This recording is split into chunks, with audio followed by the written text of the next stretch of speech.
కొందరు కోడిగుడ్డు శాకాహారం అంటారు, కొందరు మాంసాహారం అంటుంటారు.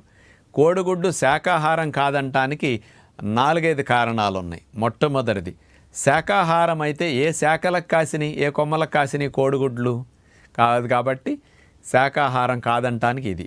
ఇక రెండవది, శాకాహారం అయితే పీచు పదార్థాలు ఉంటాయి, మరి కోడిగుడ్లో ఫైబర్ 0, శాకాహారం కాదు.